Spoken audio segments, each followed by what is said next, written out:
Every single prayer has an uncertain outcome. This prayer right here is probably one of the most important. There's a little bit of a assumption that what God's going to give us will be the worst possible scenario. That's terrifying and heartbreaking. I guarantee if you pray that, you will have some things come to light. This is how you experience freedom. Don't be scared of it. Go do it. Hey everyone, welcome to the Live Change Podcast. Today we're talking about risky prayers, maybe even dangerous prayers. These are the prayers that I'm sometimes afraid to even ask of God because I don't want to know his answer. And that's what we're going to talk about today. I'm with Jason and Joanna. Hey. But we're going to start out with, I thought this would be fun. What is the riskiest thing you've ever done? I'll start. Are you talking to the listeners right now? Or Yeah, are you talking to us? Well, yeah. Oh my gosh, that's actually a good idea. Leave a comment on the riskiest thing you've done.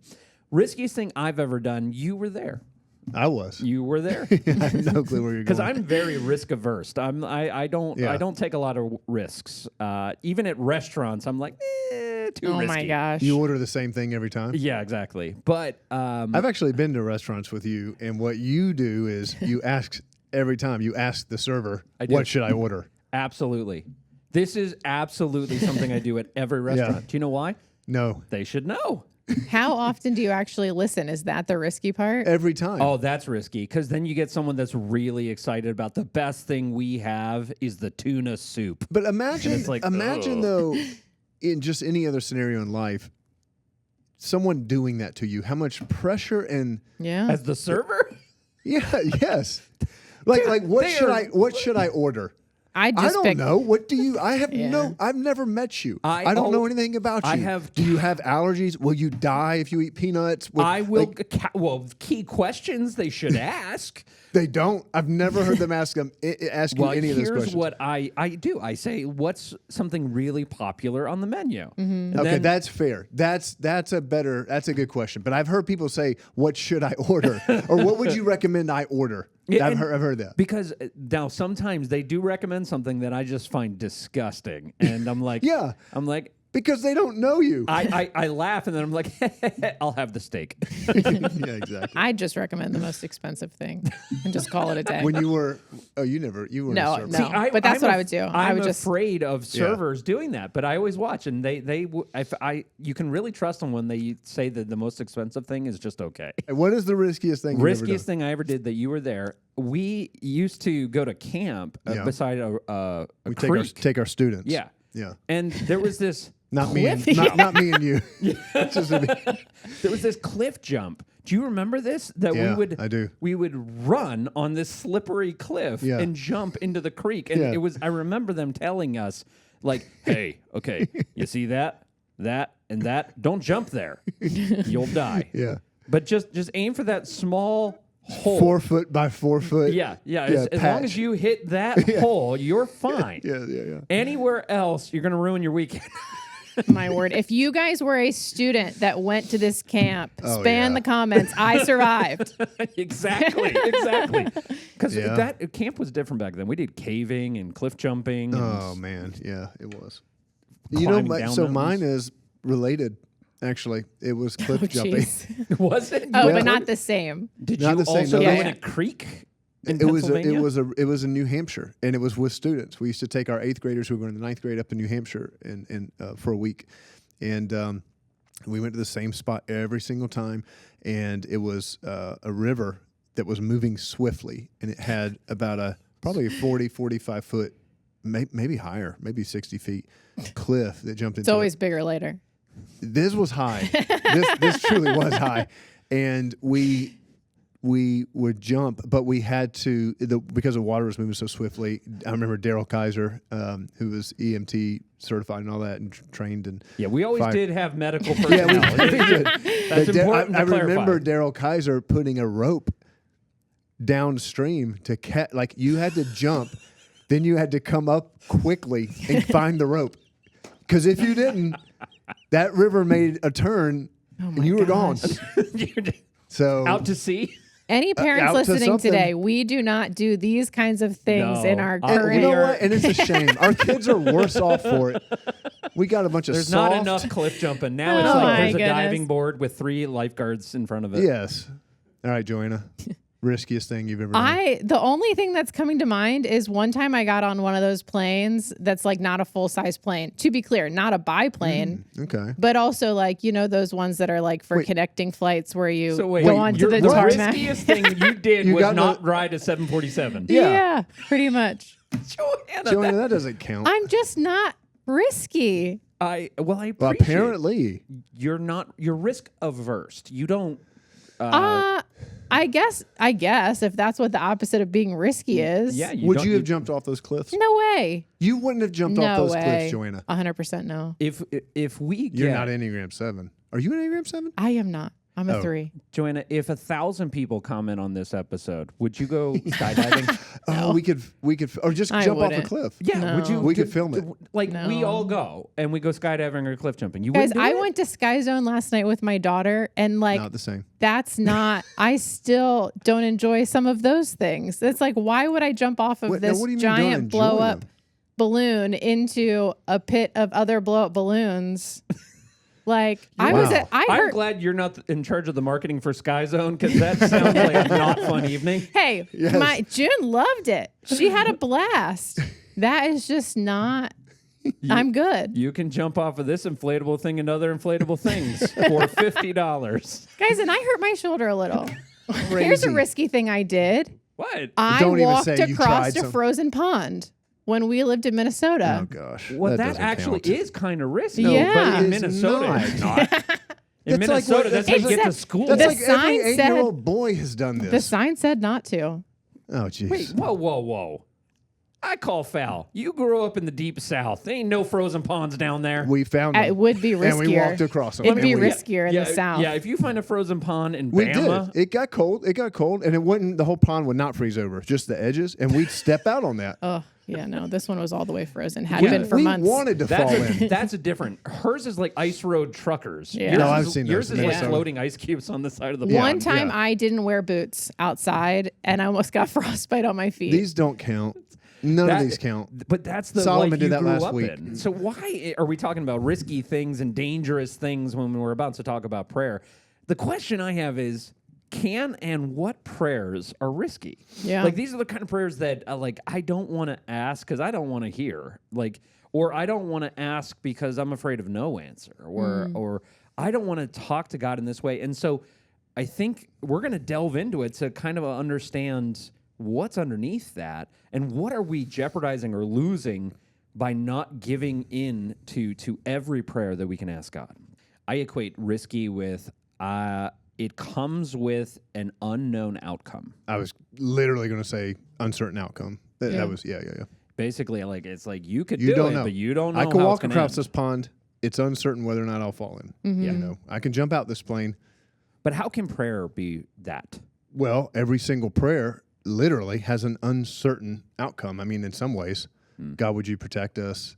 God, would you be with my mother-in-law as she struck? Like, God, we pray that you would heal this person. God, those are all uncertain outcomes of what will happen. Yeah. So, to me, it's risky. Certain prayers are riskier if you're, especially the more clear you are, or the more direct you are, or Yeah. the more specific you are, with Yeah. God, the riskier it is because you're not guaranteed the outcome of what you're praying and you're putting your heart's desire out there for. Yeah. So it feels risky. I mean, it's I guess if it can feel risky in that sense. So I imagine people are like, if I was listening, I'd be like, okay, I'm not totally sure I've encountered risky prayers. Could we like list off a couple of them? I wrote down, and we discussed this ahead of time. Like we came up with 5 that we felt were pretty risky. So can we just like talk about those and then let's unpack them? Okay. So we're talking about prayers of search me, you can have it, God. Let me be honest. I'm asking, and I trust you. And we're going to talk about each and every one of those. But what does our fear of praying risky prayers reveal to us about God? For me, I think that I struggle with some of these prayers and different prayers at different seasons because I sometimes still revert back to an impression of God that God has thoroughly dispelled over the years. But I still go back to an image of God that is angry, that is quick to play gotcha. I still go back to an image of God where he's out to say, yeah, I got you, or a God that's petty. Like I go back to an image of God where he's petty, where he's like, like you're asking for this, but I'm going to do what I want, you know, and I think that that's a misconception. I've learned that it's not the God that is revealed to us through Jesus and the Bible, but I think some people go back to those misconceptions of God, and they forget who they're dealing with when they pray. I totally relate to that, especially when I was younger, because there's a little bit of a assumption that what God's going to give us ultimately will be the worst possible scenario. Yeah. And so let's not ask. And I remember even as a kid, I grew up in a church, and there was here's how it played out. I'm not sure I want to ask God send me anywhere, because I know he's going to send me to the middle of nowhere. And it's like, but think about the assumption of God, he's going to put us in the worst possible thing. Yes. And so it's like, so again, it reveals a or theology. he's going to take away the thing that I want. Yeah, like, God, you can have my kids, but he's going to take them away. Yeah. Like, what kind of sadistic image of God do we have that we're like, I can't give God my kids, he'll take them? Yeah, or if I say I'm open to going anywhere, he's going to send me to the worst. He doesn't work all things for our good. I don't mean happiness. I just mean for our good. We're going to actually go one by one and just take a few moments to discuss what's at risk, what do we struggle with, how to relinquish each of these prayers. But before we do that, I want to make a really quick special announcement. Hey, don't worry. We'll be right back to our episode in just a moment. But if you love the Live Change podcast, we're excited to let you know we just launched a brand new email where we're sending out exclusive bonus content like group discussion guides. Also, it's the best way to make sure you never miss an episode of the Live Change podcast. Plus, you'll be the first one to know when a new one drops. How do you get this? Well, you just have to sign up now at the link in the description or on the show notes. And hey, while you're there, do me a favor. Don't forget to like, share, subscribe. That helps us make sure that the content from the Live Change podcast gets out to a whole bunch of new people. So, all right, let's get back to our episode.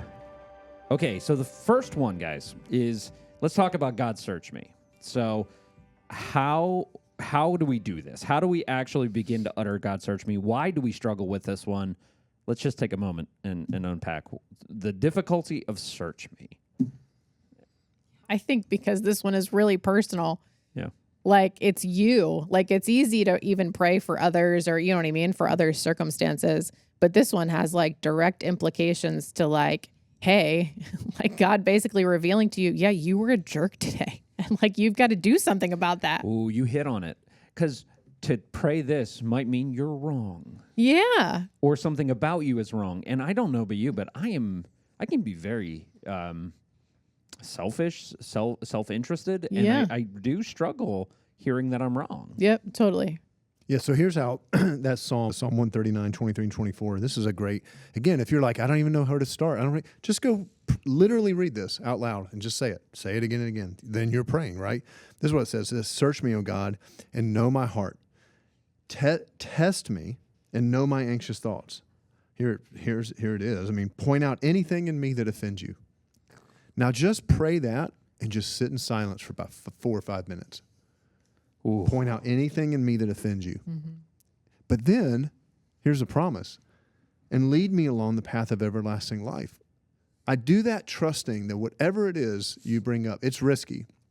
I guarantee if you pray that and you sit there in silence for 4 or 5 minutes, you will have some things come to light. God's going to answer that prayer. Why? Because he wants he wants you to walk in freedom. Mm-hmm. And anything that we have that is putting a barrier between us and him or us and another person, he's like, that's not freedom. So this prayer right here might be the most important one for freedom, but it also is the most vulnerable one, because if he raises anything that offends you, how you spoke to your wife yesterday, you were an absolute jerk, and it's time to go back and make that right. Like you've got to go do something with that now. I think this prayer right here is probably one of the most important, and our culture has completely eliminated it because we surround ourselves in echo chambers. You can always find a group that will tell you what you did was right. You can always find friends. If not in real life, you can find them online, but you can find people that say, good job. Yeah. No matter what you did, no matter who you are, no matter how you're living, you can find people that will say, good job. Yeah, and if you're, and I think that's a good point, Chad. I mean, if you are evaluating the quality and the standard of your life based on the crowds around you, you are an idiot, and you are foolish in every way, and you will make destructive choices pretty quickly. The crowds are a horrible way to make choices in this life. Yeah. The only standard is God's word, and so what we're saying. That's the ultimate standard, right, for what it means to live a full life. So if that's true, then what that means is you're saying, God, test me in anything that offends you. I'm not asking, did it offend other people? Yeah. Meaning this, Ben and I say Ben and Jerry, Ben and Tommy and Jerry, they told me I was justified in doing all that. It's not, did it offend them? Right. It's, does it offend you? So that's what I'm saying. Like God will answer that, and His conscience, His Holy Spirit it'll do something to your conscience if you're honest about that. And then you need to go do something about it. This is how you experience freedom. Don't be scared of it. Don't be scared of it. Go do it. I think there's a level of trust that this does with God too, because we're basically saying is, God, I know you're going to tell the truth. We have to believe that God's going to tell the truth, and also know that the truth will set us free. And here's what I tell myself sometimes. I'm like, I don't want to pray that sometimes. I've had conflict with people, and I know there's something, and yet I already know there's something there, which is why I don't want to pray it. Right. So it's so dumb. It's like we're playing games that are just to make us feel better. Yeah. But every single time that's happened, I've also just gone, well, do I really want it in me? Like, yeah, it might be painful to ask that and to have some things, but if it's there, and it's hurting me or keeping me from experiencing free, do I really want that? Yeah. And like, I don't want that. And I think God is saying, when we pray, God, search me, He's saying, I'm going to show you some things because I love you. Not because, in spite of my love, but because of my love, I'm going to show you what you are blind to right now. Yeah. Or maybe just ignoring. Yeah, and I don't want to miss something that you said a moment ago, because you said it pretty quickly, but I think it's really profound. You also have to then sit in it and wait for an answer. Yes. And so it's also that moment to then sit and hear. And so I think, and I know that, like, I know there are prayers we're going to pray a ton of times and we're not going to get the immediate answer. There are prayers even in that search me where we might not get the immediate light bulb. But if we're not stopping to take a moment to hear, like, also let's just not miss out on that, right? So like, even in like an analogy with your kids, like, they don't ask you for something and then run the other direction. Like, they stand there and wait. Yeah. And so I think, word picture. Yeah, I think you highlighted that too. And like, when you pray that, then you need to sit in it. Yes. And wait. Yeah. And hear. That's not one that you go, that's not a prayer on the fly. Some of them are, but that's not one. It's like, search me and know my anxious thoughts. Hey, babe, turn on Severance. Like, you know what I mean? So here's one other exercise that could help. Because, like, if you just say, God, point out anything in me that offends you, that's very, like, there's a lot going on in my life. Yeah. Imagine, though, in those moments, like, pray that and basically walk through in your mind as you're praying, be quiet, and almost go room to room. So maybe I go, like, you think about it like rooms, or categories is another way of saying it. So let's start with my family. Now I'm thinking about Jenny. Now I'm thinking about my kids. God, point out anything that offends you. That's a little bit more specific. And now I've got to think about, is there anything I've said recently? Is there any way? Okay, you kind of move through that. It's like, I want to go to work now. God, point out anything that offends me. Think through your meeting schedule, or that offends you. Think through your meeting schedule. Now ready? Let's go personal. Are you being stupid? Are you looking at dumb stuff? Are you allowing... how are you treating women and the way you think about them?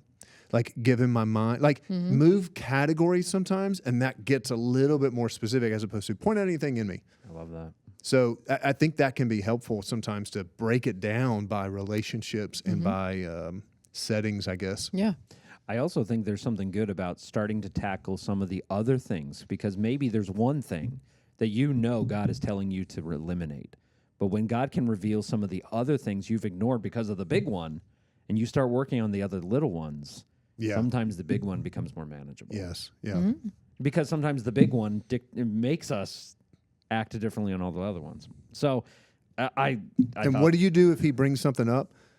You confess it. You confess it vertically first. So if he brings something up and you know it, you say, I need your forgiveness, God. Well, haven't I already been forgiven, because I've became a Christian? I placed my faith in Jesus. Absolutely. We're talking about a different thing. We're talking about Silas is my son, is my son, is my son. But there are things he can do to put a wedge between our relationship. Doesn't change that he's my son, but it does change how intimate we can be.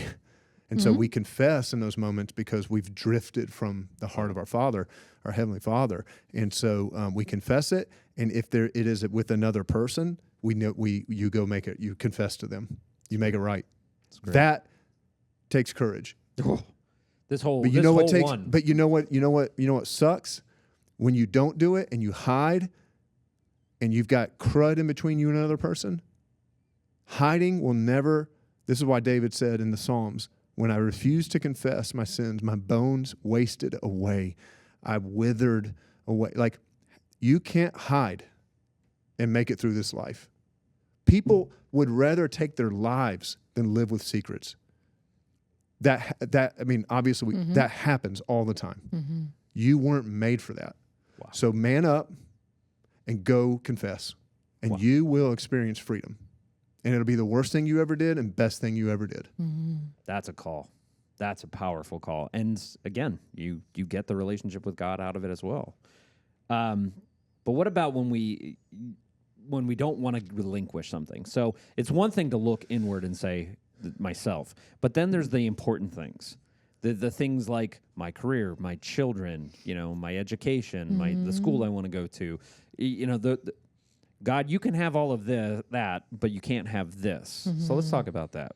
Yeah. When we withhold because it's too dangerous, too risky. Yeah. I mean, some of that I think is just like fear is in the mix of that, because it's just, if it's not ultimately what you want or what you're hoping for, right? So if it's like a sick family member, what if the answer isn't healing? Yeah, that's right. Like, that's terrifying and heartbreaking. But like, what if it's like your kids? I mean, it's funny, like even Finn, he's been trying to get more independence and like he wants to go visit these 5-star restaurants. Yeah. And whether that's like him feeling safe enough to like stay home for a little bit by himself, or, hey, can I walk to school today alone? I love this guy. It's like, that's awesome. But even that is like, then as a parent, it's like, oh my goodness, Lord, I know it's only 2 blocks, but like, please make sure he gets to school okay. Yeah. And so it's like, it could be as simple as like, God, I trust you with Finn's walk to school today, or like, I trust you for a relative that like, I don't know what the outcome of their scenario is going to be. And that's scary. Yeah, that is scary. Because God, here's the irony, Joanna, of what you said. God is the giver of Finn to you. And it's like, now, can I see Finn? And you're like, no. Right. It's like when you give a kid a Christmas present and you're like, I gave you this really expensive Christmas present. And you're like, I love it. And God's like, can I see it? Absolutely not. You might break it. Right. I gave it to you. Yeah. I'm the one that entrusted you with it. Yep. How silly. Right. And yet I am guilty of it. Yep. And I am not naive enough to know that like on this side of heaven, that there's also not pain and evil and things that will seek and destroy, right? Totally. And so to live in that tension of like, God, I trust you with everything I have. And I also have to be open-handed that you're going to continue to work it out like in your plan. Exactly, because when we say, God, I trust you with everything, it's not I trust you to do what I would do. Yeah. it's God, I trust that no matter what happens, you're good. Yeah. And you're loving and you're faithful. But I think some person is like, what if something did happen? Mm-hmm. What do you do then? Yeah. Like they're afraid to pray that prayer because, Joanna, they're like, God forbid that something happens on that walk. Yeah. Yeah. And I don't know. I don't know the answer to that. I mean, I know that there are enough things, and I'm sure you guys have your own stories, right? I mean, I remember it like it was yesterday, begging God to not cause a miscarriage. And I don't even mean cause, right? I'm don't more, let it happen. Right. Don't let it happen. Right. And it happened twice. Mm-hmm. Yep. But I also remember on that 4th pregnancy with Junie praying that same prayer. And though she's a wild card, like, we have her and we love her, and I couldn't imagine my life without her. And so, like, I don't know what to do with that, right? Like, I know that there are just going to be things on this side of heaven that I'm not going to understand, and they're going to be painful. But that doesn't mean that, like, God has left me. Mm-hmm. Yeah, I think a passage here, Luke 9, where Jesus says, if you want to be my follower, you got to give up your own way of life, take up your cross, follow me. But then what he says after that, he says, if you try to hang on to your life, like, God, I'm going to manage. I'm not going to tell you. I'm not going to release. I'm not going to say you can have. I'm going to try to manage it. He says, you'll lose it. At the end of the day, you'll lose it. But if you give up your life for my sake, you'll save it. So this can go in a lot of different directions. But I mean, even recently, as in like a year and a half ago or so, I knew pretty specifically that God was asking me to, from a money standpoint, to give to something, give to someone, really. And was it me? It was not you. Oh. No. And it was painful, like the amount, and for me, and that was not easy. Like fought, wrestled with God about, like, rationalize it. And yet I'm sitting there going, God, you can have all my life, right? Just not that area, kind of like we just said earlier, Chad.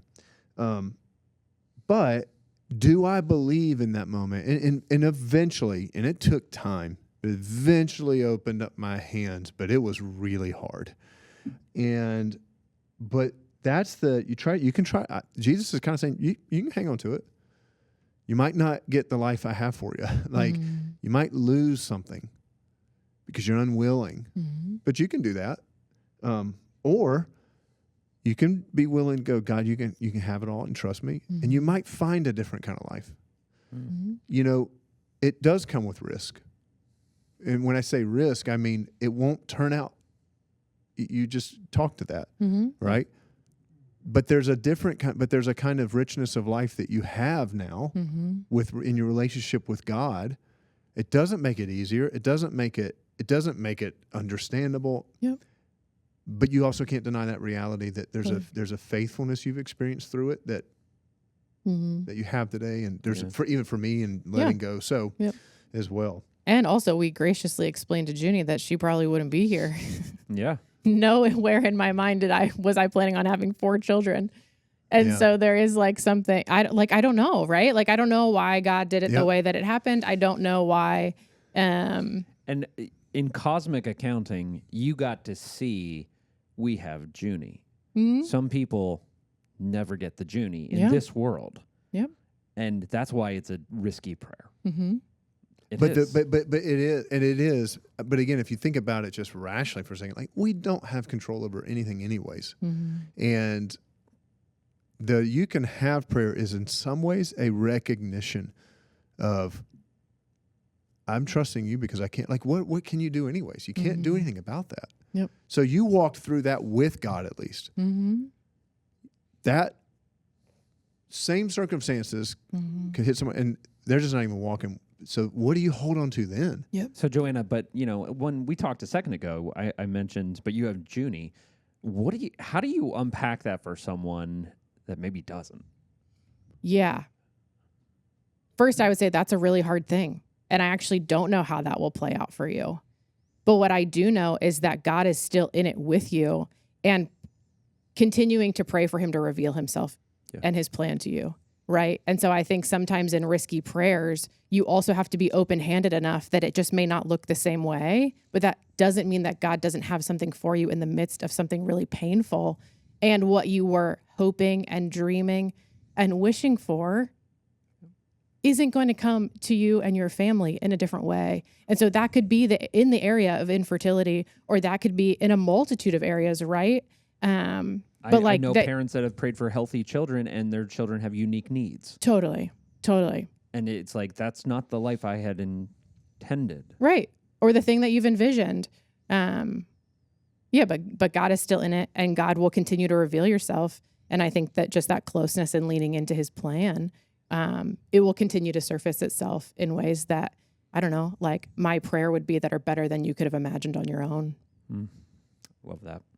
So let's talk about the polished prayer. This is the squeaky clean prayer where we want to dress our prayers in Sunday best, and we don't actually authentically come to God with an honest heart because we're withholding stuff, or maybe we're like, God, we don't want to share our true feelings about our neighbors, our friends, our loved ones, the current situation I'm in, maybe our emotions towards God. We don't want to tell God we're mad at him. We don't want to tell God we have doubts. We don't want to tell God because he's too fragile to handle those things.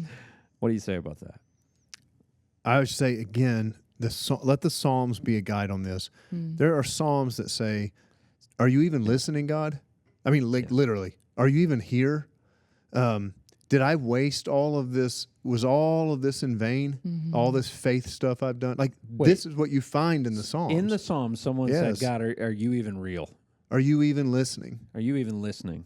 Or do well, listen to this. Now this is talking about sort of, I guess, in a different sort of framing, but this is in Psalm 142:2. It says, I pour out my complaints before God, and I tell him all my troubles. So he's saying, this is what I do. I come before God, and I just bring it all to you. I'm not happy with this. I wish this was different. How could you do this? Well, I mean, think about the other prayers. Think about Jeremiah does this. I think Isaiah does this. I think Jonah Elijah does this. I think Jonah. Well, what I'm about to say, where he says, "Why was I even born?" Oh, like that many people said, "Why was I even?" Well, born? I know what Jeremiah did. I'm pretty sure Isaiah did. We can look that. I guess we can check that. Elijah, when he was in his most depressed state, asked God to kill him. Wow. He goes, "Take my life." Job. I mean, these are like people going, I don't even want to be here, God. So that's pretty real. Yeah. That's pretty honest. God's not offended by that. God's like, how dare you? I gave you the sacred gift of life. And you say, no. God, what does he do with Elijah? He feeds him. That's his response. He provides him bread. It's like, I hear you. I'm sorry that you're feeling this way. Let me feed you. And then he gives him rest. And then he gets him talking. By the way, all things that modern day counseling would say is like the way out of depression. So, body health stuff, and then rest, and then talking. So God is so brilliant. So how does God? How do you? I'm sorry. Go ahead. Yeah, go ahead. You. How do you rectify? I'm sorry. How do you reconcile when God in the Bible seems to answer people differently? So, for instance, one person is bringing their concerns to God and being real with God, and God says, here's some bread, let's get you up, let's get you dusted off. And then you got Job, where Job's like, how could you do this, God? And God's like, who are you? Yeah. Who are you? You weren't there. And so I think all of us, or at least for me, I'm afraid of the Job God, not that God's going to give me a cookie God. I'm afraid of the Job God, that he's going to be like. Well, you should have a healthy fear. There should be an awe and reverence. It is a tension. This is the God of the universe, and yet Jesus has brought us into a personal relationship with. So we're under Jesus. So there's an intimacy, right? We relate to him as our heavenly Father. What I would say is there's a difference between. Okay, what did the psalmist say? I pour out my complaints to you. There's a difference between complaining and criticizing. Now, it's probably the same difference between someone who's skeptical and someone who's cynical. Skeptical is, I'm not sure. Cynical is, you're an idiot. Yeah. And this is all about so I think God's response sometimes is like, you're not complaining, you're criticizing. You're not being skeptical. I can handle that. You've made assumptions about my character. And I think there's a difference between the two. That makes sense. So I want to come openly and honestly complaining and saying, God, I feel this way and yada, yada, yada. But that's different than, you can't do anything, God. You can't change this. You can't. If you were real, you wouldn't. It's very subtle. I see it though. I do see the differential line. And complaint is actually born in faith. Complaint is, I know you can do this, so why aren't you? Yeah. God will hear that all day long. But see, that's different than, you can't do this. Do you think he'll still hear that? I think he'll hear everything, but I think his response, I'm saying, I think that might be the, where were you? You might get on that one, the response of, where were you when I formed the foundation? You think you know so much? Where were you when that's the Job response. I think I don't even know why I was born, God. I know you can change things, but you won't. That's the rest, my dear son. And remember, like where Job, you had to go you had to go through to get to the other side of it. And Job had to hear, where were you, before God was like, all right, now here's everything back. Yeah, true. Like, you know what I mean? Like God was basically grace. Like, he still gave grace. I'm gonna have some words with you. Yeah. And then when I'm done, I'm going to take care of you. But I think also in that whole story of Job, where he's like lost everything, I think he questioned. I think God started feeling too small. Yeah. And lacking power. And I think God almost in that moment too was like, you need to see how big your God is for a second. Yeah, because see, there's a difference between, again, if you were good, you would do this. That's a different posture than, I know you're good. Why aren't you doing this? It's subtle. Those are two different postures. And maybe an easy analogy for parents, at least, is like, there are times when I know the difference when my kid comes to me genuinely asking, and like, even though they're being, and somebody like, that's disrespect. It's like, no, I know the difference between disrespect and they're complaining out of a heart of like, I don't understand this, Dad. Why? You can tell. It's like, why can't I do what my friends can do? And you, depending on the posture of the heart, like one will get a different response than the other. And it's like, well, how do you, I don't know. You just know. It reminds me of the story of the centurion, like the centurion that even said, like, I don't believe. Help me with my unbelief. Yeah. You know, and Jesus is like, oh, I can work with that. He's like, I'm just going to tell you, I'm not sure I believe all this. Will you help me with that? Yeah. And Jesus is like, okay. We can work with that all day. Thank you for your honesty. Yeah. Yeah, exactly. Yeah. So, but I probably I'm curious, your guys, like you can start from that place though. From the place of like, well, where were you? Right? Like, do you like there? I feel like I think too, there's an aspect of like, I get for some folks listening, like that also might be the only words they have. And so, yeah. I think God would want us to start, even if those are the only words we have, God would still want us to start talking to him, right? Anytime we're talking to God, it's like, this is a good thing. Yes. Jesus on the cross said, why, my God, why have you forsaken me? I mean, think about that. That's pretty, he's saying, you left me behind. He thinks, in that moment, he's completely abandoned. So anyways, yeah. So let's talk about asking God for big things. So like, this is the one that is going to be hard. This is going to be a hard one to talk about because this is about the healing. This is about, like, I'm not just praying, like, I don't mind praying for a parking spot because my faith isn't shaken when it doesn't show up. Well, maybe unless you're at Costco. Yeah, have you? No, yeah. This is my brother-in-law is addicted to heroin, and it started with opiates, and he's addicted to heroin now, and we. How do I pray for his healing when I also know he's got to make decisions in that? That's not I mean, like, yeah. Do I keep praying for that? Do I ask God straight up? Yep. And it's even, that one might even be a little bit easier at times than like the cancer or the healing for someone, because like that one, they're making no decisions to stay in that condition. Yeah, but Jason, I know I've met so many parents over the years that are so tired and they don't want to pray that prayer anymore for freedom of addiction for their children. Yeah. So Yeah. like I think they would resonate with that. Yeah. Yeah. So it's not I think it's not easy. I think they will never give up that prayer, but they are afraid that God will never answer it. Or you pray that prayer for freedom and you don't know how God's going to answer it. Yeah. Yeah. Yeah, that's a good word. So what do you say to the people that are like, I don't want to ask God big prayers because he might say no?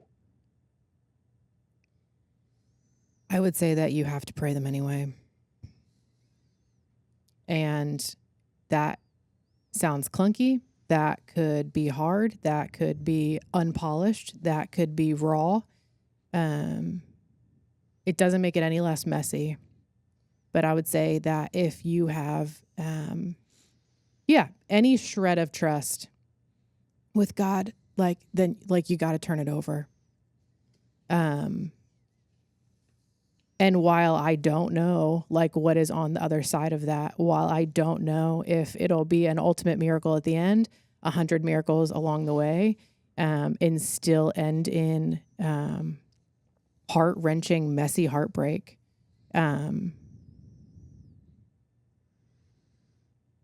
that I have to believe that God will see you, that he will be in it with you, just regardless of what's going to happen after that. Yeah, I'm with you, and I think again we have to go back to we have a relationship with God. It's not transactional. So if it is transactional, and if it is I need to put in a few coins in the slot machine to get something out, then all of a sudden it does become like, well, did I put enough coin? Why even put coins? But if it's not about that, if it's about a relationship, it's not even about getting what I want. Mm-hmm. It's about coming to my heavenly Father, sitting in his lap as a with childlike faith and saying, I want this. Yeah. And knowing he might not, and that's okay. But it's not going to be because I wasn't asking. Yeah. And this is, I don't get it. I've prayed.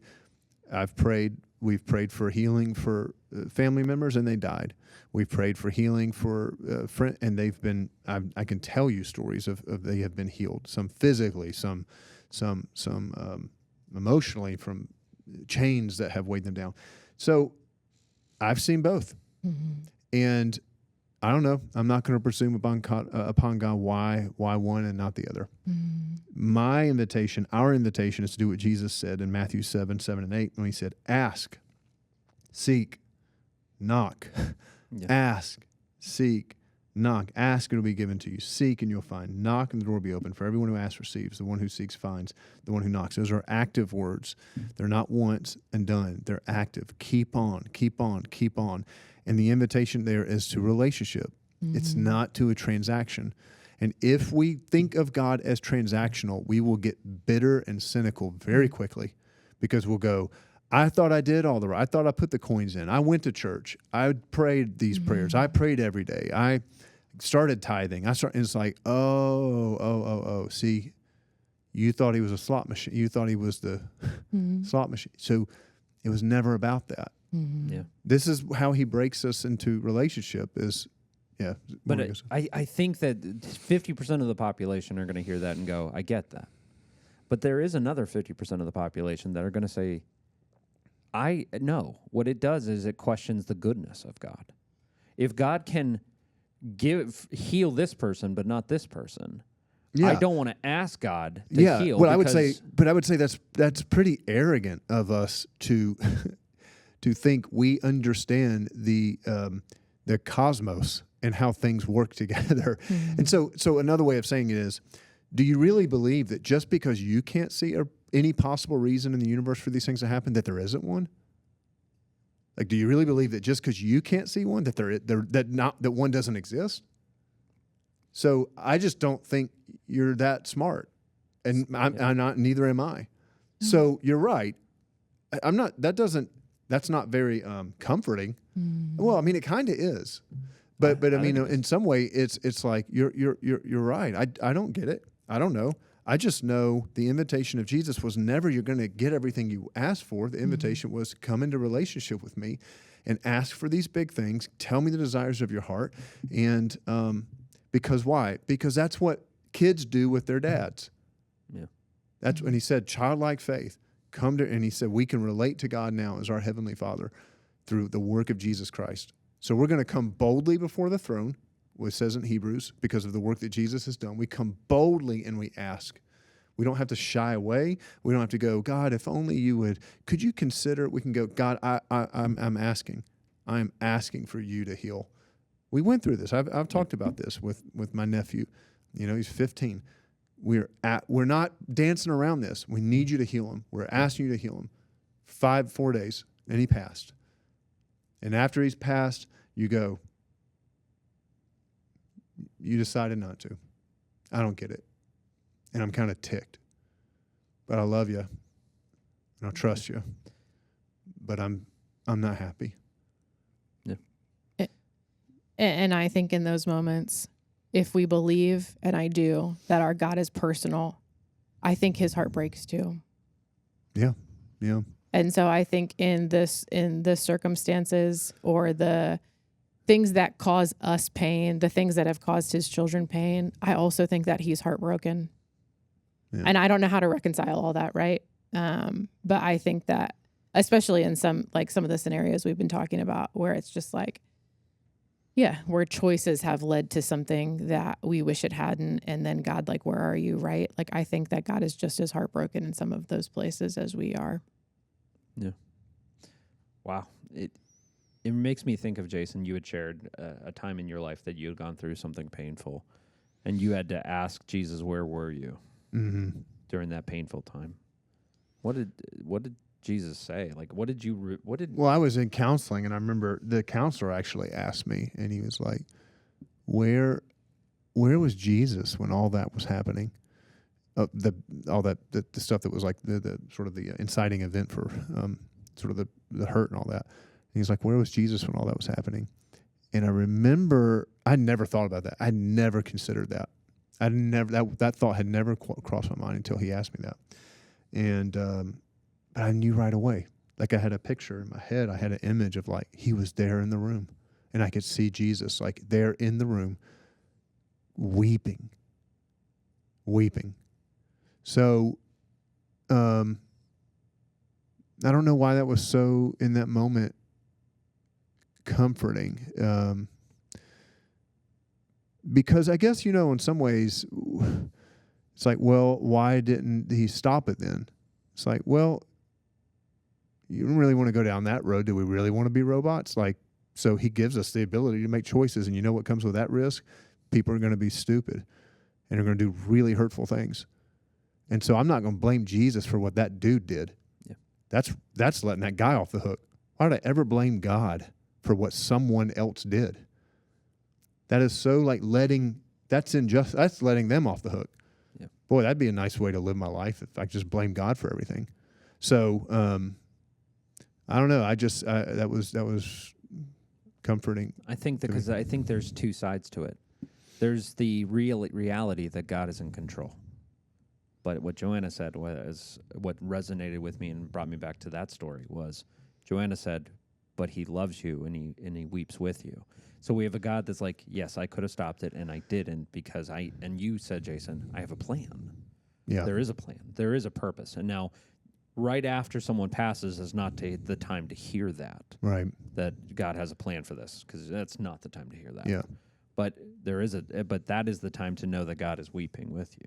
I think the one framing that I've had around this particular prayer and sort of topic that we're talking about here that's always been helpful for me is to pray, God, I believe you can even if you won't. Mm-hmm. And I believe you can even if you won't. Mm-hmm. Love that. I think the definition in some ways of a faith-filled prayer is I'm not saying you will, but I believe you can. So I'm not going to not ask. because I believe you can. But I'm also not pretending that I know better than you and that you aren't. So even if you won't, I will ask. That's up to you, but it's not going to be because I didn't. So I believe you can, even if you won't. Do you feel like we have to pray that? Because, like, for instance, I know a lot of prayers are, God, heal him, but your will be done. I feel like that's the get out of. Well, I think it's maybe. Well, first of all, that is definitely a New Testament prayer. That's Jesus in the garden. Yeah. God, Jesus, I don't want to go to the cross, but not my will, but yours. So I do think that there's a precedent for that. He didn't back down from asking though either. I don't want to go. Yeah, even Jesus asked. Yeah, he's saying Jesus asked the most important linchpin in the entire universe, and Jesus was like, "Or." Yeah, I don't this. think it's like a loophole. If I believe you can, even if you won't. I think it's acknowledging two realities, and I think it's living in the tension of two realities. God, I believe you can heal him, so I'm asking for that. Yeah. I'm not backing down. I'm not pretending I don't want that. I believe you can heal. You can physically, literally heal him. So please do it, and I believe that even if you won't. So that the fact that there's a risk, and I don't know how it's is not going to keep me from praying boldly right now. That's my point. That's what I'm trying to say. Yeah. I think that's what it frees you to do a little bit, is going, I don't know how it's going to turn out, and I don't know if you will, and I'll deal with that then, but I know you can, and so I'm asking you for that, even if you won't do it. So the last prayer is, God, I trust you. And I summarized all of them into this one at the beginning, is how can we trust God? How can we pray a prayer of trusting God when there's so many things we struggle to trust God with, or in, or through? Yeah, I think that this is, again, like back to that idea of repetition. Like, I think this is a prayer of repetition. And some of that, I think that doesn't mean the first time you say it, it's easy. That doesn't mean the most recent time you've said it, it's easy, right? Or like changes the outcome. But I think that prayer and repetition reveals and softens just like your heart and the way that you see things. Yeah. Again, like also holding intention. That doesn't mean the answer is going to be tied up with a bow. That doesn't mean like the answer is going to be what I want to hear.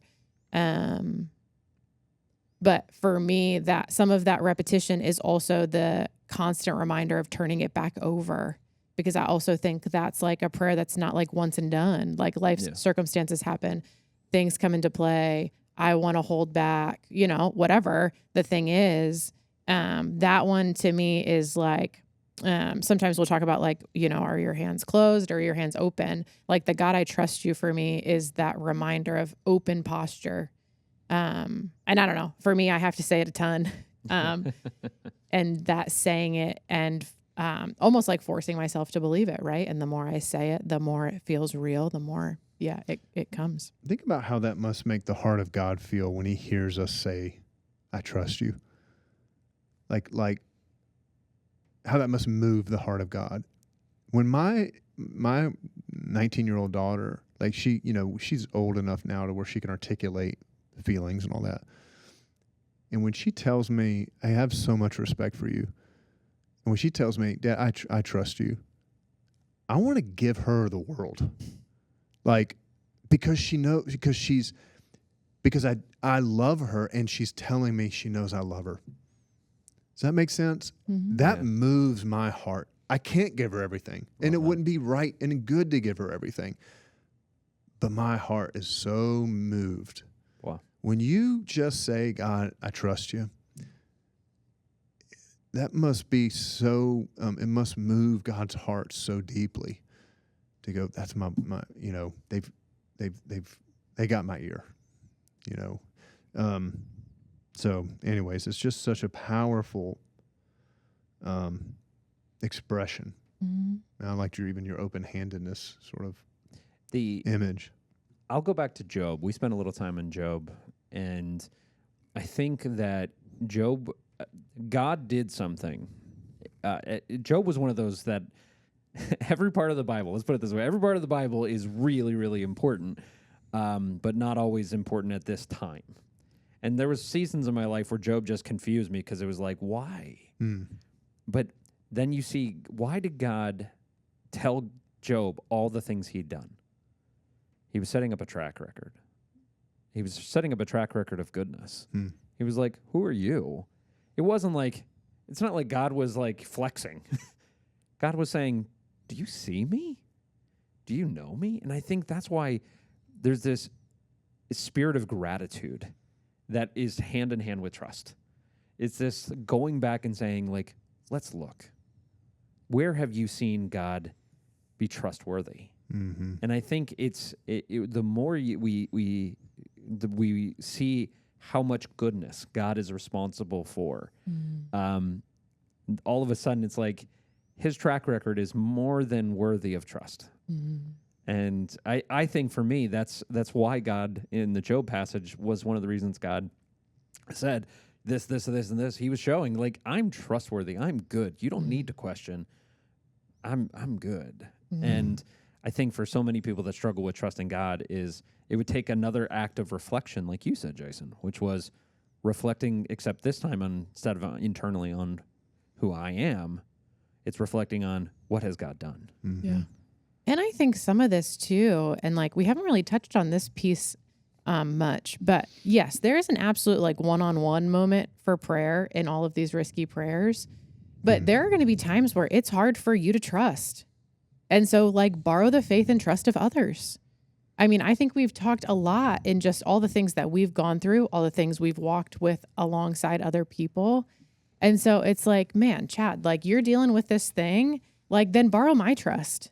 Wow. And like that is like the beauty of being a part of the body. Like God didn't call us into a relationship with him solo, right? He called it in context of us as a body of believers. And so I think there can be something so powerful. Like, yes, I think a private prayer life is rich and important, and we should have that one-on-one connection with God. But oh my gosh, I mean, I don't know about you guys, but like I have countless times where it's like, I don't have the words to pray. Can you pray for me? Can you pray with me? Can I share? Can I borrow your faith? And so I think there's something too that like, I love that. Yeah. Risky prayers don't have to be in isolation. That's really powerful. Which that might be, I know one of the things, Chad, you've written down to talk about is just how do we take the first step? That might be one of them. Surround yourself with people who will pray with you is a huge one. So put yourself in positions where you've got people. We talk about this a lot. Like we at LCBC, we've talked about like ladder holders. People are going to hold your ladder because they want you to go high. They want you to, if you got on a small ladder, you don't have to have someone holding it. But if you want to go high, you got to have someone holding that thing. That's the community. That's the power of community to go, man, I need people around me to pray sometimes those risky prayers when I am too afraid to or I don't have the words. Don't have the words. What are the other things you'd recommend to get started? Like, because I think some people like maybe everyone listening has identified like one of these prayers to that they need to work on. That might be another next step is pick one. Pick one. Not all five. Like I used to, like I do for New Year's resolutions. Well, pick one that's most relevant to your current life. And if you're like, I don't know where to start, I'll tell you, start with God search me. Because everything starts with a pure heart and clean heart before God. So if you're like, I don't know where to start there. Everyone's like, maybe I will. Never mind. One of the other four look appealing. No, because you need freedom. You need freedom more than anything else. And freedom will unlock the other ones, honestly. But start small, pick one. And remember who God is. Remember his character. Could you end us with an image of what you get, or an image of what happens when we start praying dangerous prayers, risky prayers? I think the hope we have when we will pray these risky prayers is a level of intimacy with God we have not experienced. Intimacy comes on the other side of vulnerability, right? They're linked. That's true with every human relationship. The more vulnerable you are, the more intimate you will be. Same goes with God. These are vulnerable. That's why they're risky. You're not assured of the outcome. You will grow. You will deepen your intimacy with God by praying these prayers, by regularly praying risky prayers. The ones that, I'm not talking about the polished ones. I'm not talking about the ones everybody expects you to pray before lunch. I'm talking about the on my knees, 4-letter words at times, with tears in my eyes at times, confusion setting in at times. God, I'm depressed. God, that kind of stuff. And you give him space to talk, you'll love him more deeply, and you'll be loved and allow yourself to be loved more deeply. That's intimacy. Yeah. Wow, this has been an incredible conversation. Thank you so much for tuning into the Live Change podcast. Remember, the risky prayers, the dangerous prayers, on the other side of them is a faith, hope, and trust that you can't even imagine. So be brave and start praying risky prayers. If you like this episode of the Live Change podcast, make sure you like, share, subscribe, leave a comment. Maybe Joanna will actually do some skydiving. We'll get her to do it. And as always, now that your life changed by Christ, live that change out.